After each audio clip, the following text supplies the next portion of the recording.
Today we're talking about the movie Science. Yeah.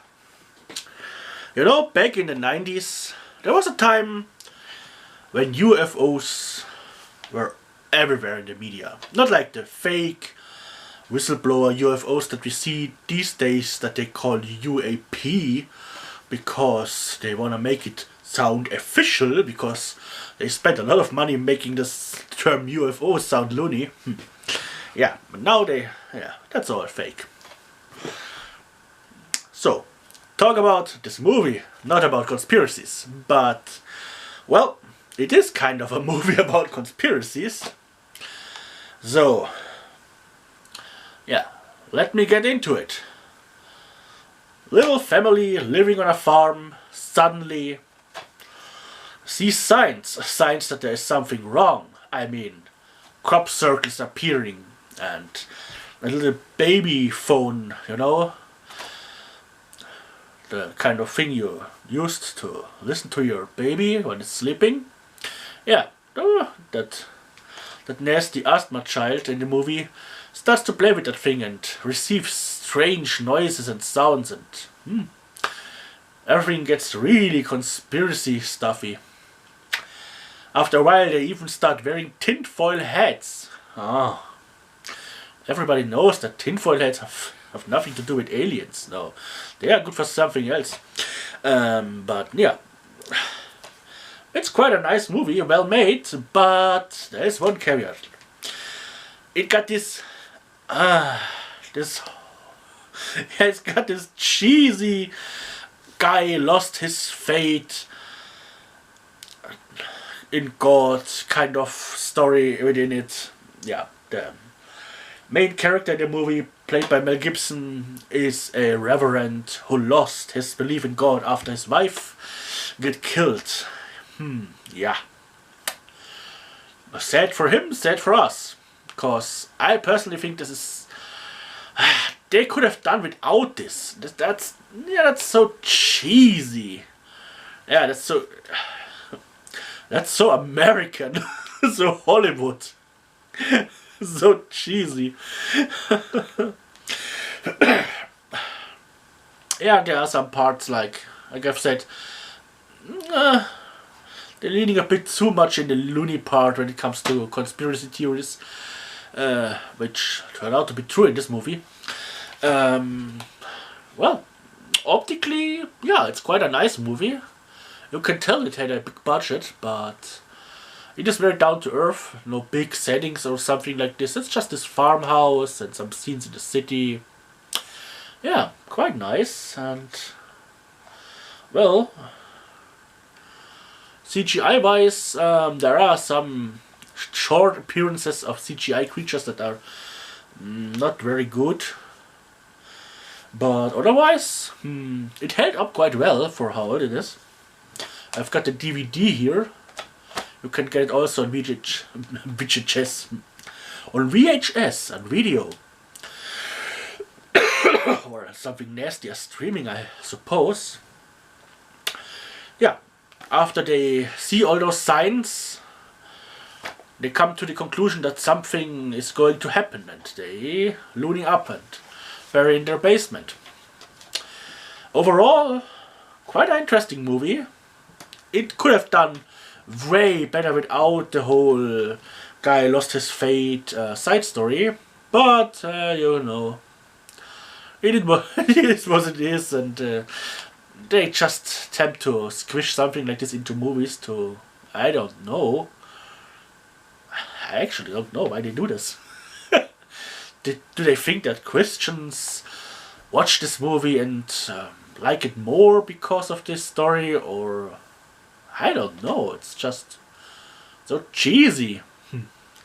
But don't let this deter you from watching this movie. It's a nice watch. Yeah, nice Saturday evening, or Friday evening in my case now, watch for this movie.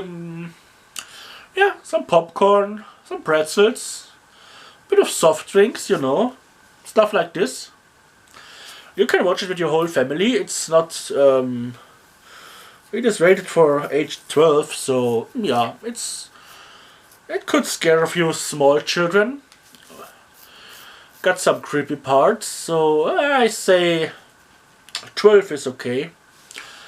Depending on the children. 12 back then isn't like 12 today. Yeah, and also, they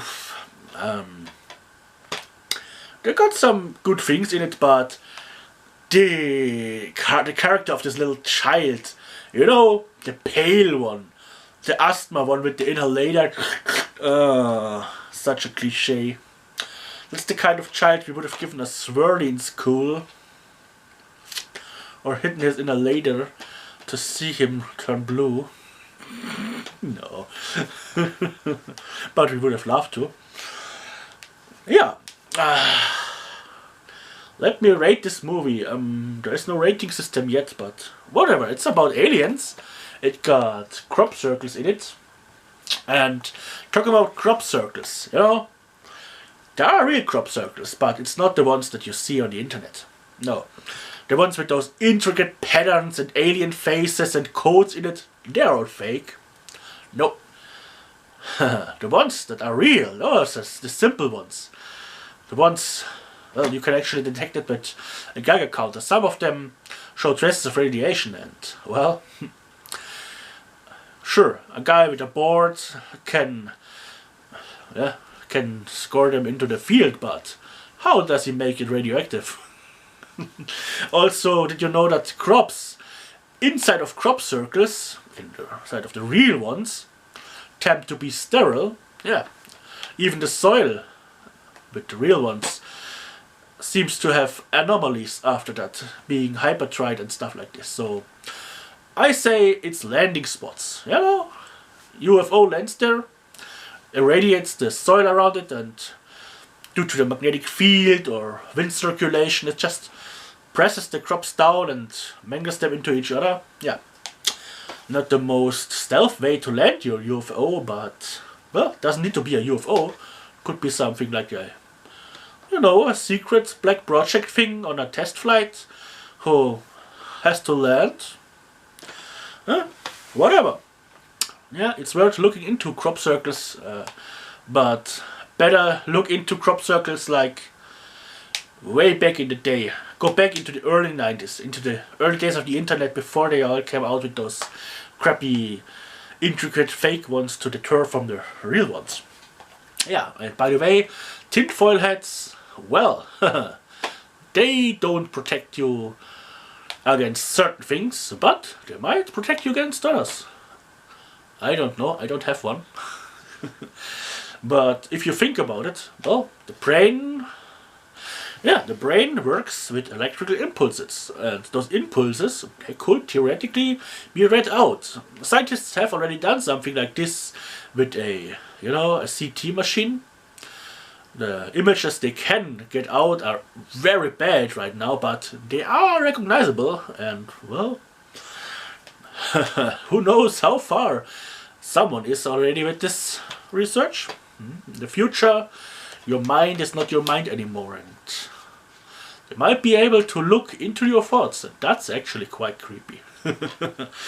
Yeah. Back to the movie. Yeah. The cast is good. I mean, sure, Mel Gibson is a bit too celebrity. Could have done with another guy. But, yeah, that's the thing with big movies. They have to have big stars. And they're kind of made to fit around the stars. But in this case, it quite fits well together. He plays his role quite nice. And, yeah, it is worthwhile watching.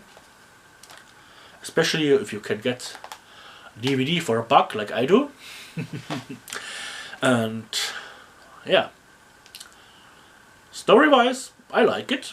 It's an interesting movie, and kind of a fun thing that he was also in War of the Worlds, which kind of fits together. Yeah. Yeah. If you have nothing else to watch, it's not a bad one. And if you enjoyed this review for some reason, there are more like this or not so like this on my channel, and other stuff like DIYs. It's a variety channel. There's practically everything on it.